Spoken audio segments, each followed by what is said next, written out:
Hello everybody, Brandon here, and today we're going to be going over the Vapid Caracra 4x4 LSPD modelled police vehicle, or utility vehicle actually, and this is the first video on the channel to be featured by a subscriber, really a close friend of mine. Now before I start, this cost 875 grand, this vehicle, on Southern J Super Autos. What a mouthful as always, even 8 years later. This game's been milked to fucking death. As was, I have a Discord now, so if you wish to join that and make some suggestions as he did, this is the first video of the series where I have actually showcased a suggestion from someone regarding cars. But with that being said, let's get on with the car. Now, as always, we never put armor nor brake modifications on the vehicle. It's pretty self-explanatory why we don't do that.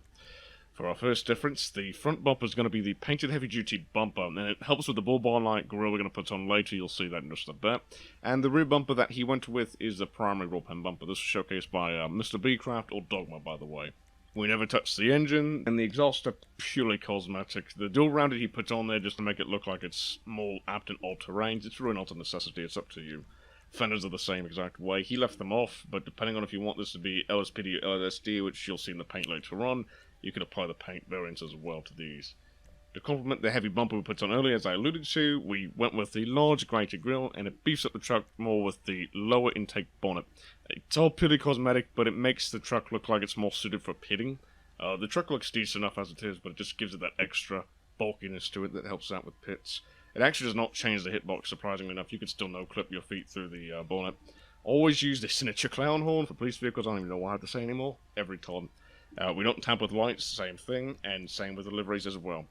Use the exempt plates, and now the colour is what you can change on your own, especially. And it really depends on what department you're going for. Primary black, secondary white, typical LSPD type of style. But if you want like a modern day SHP or LSSD, they usually use the all-white scheme. Sounded that CHP went away from black and whites a little while ago, so if you want all whites, make sure you have the proper crew on them. And also, I should probably say, make sure you're in a crew, because this is one of the main vehicles where the emblem is actually in a rather decent place. The last video on the Jeep that was on the bonnet, that was a rubbish place to put it, but just keep that in mind. Sticking to the LSPD though, we're using the secondary roof colour. Who would have seen it coming? It's got that signature black and white look.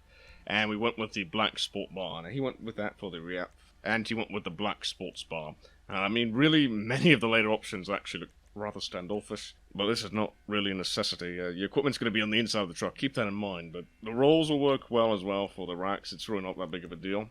And you've likely seen my other police vehicles, so transmission sticks the same. Suspension usually we keep the same, but this time if you want to lower it slightly, it'll be fine. Plenty of room for the up anyway. No turley, and then we went with the police issue Steely. Who would have seen it coming?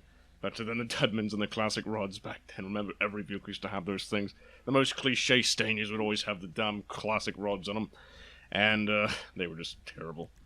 And of course, typical window tint, get that light tinting going in there, not so transparent but not too opaque.